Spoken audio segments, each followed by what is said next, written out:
బిచ్చగాడులోని Arul character.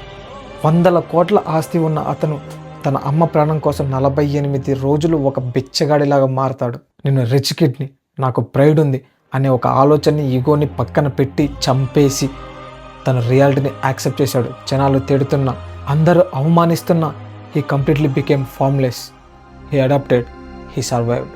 ఒక real లైఫ్లో కూడా తన ఫ్యామిలీ కోసం ఒక ఫైటర్ ఇలా మారాడు. ఆయన పేరు James Braddock, the Cinderella man. 1920లో ద గ్రేట్ డిప్రెషన్ వచ్చిన టైంలో అమెరికాలో the most famous boxer Braddock తన ఆస్తి మొత్తాన్ని కోల్పోయాడు. తన ఫ్యామిలీ రోడ్డు మీదకి వచ్చింది. తన చేతులు విరిగిపోయినా సరే అతను మట్టి మోసాడు. తన ఉండే హౌస్కి కరెంటు బిల్లు కట్టడానికి తన బాక్సింగ్ మేనేజర్స్ దగ్గర ఒక బెక్కర్లాగా నిశ్శబ్దంగా అడుక్కున్నాడు.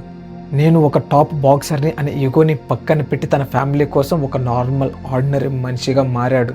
ఆ ఈగో డెప్త్తోనే మళ్ళీ బాక్సింగ్ రింగ్లోకి అడుగుపెట్టి ప్రపంచాన్ని ఎదిరించి ద వరల్డ్ ఛాంపియన్షిప్ కొట్టి ఛాంపియన్ అయ్యాడు.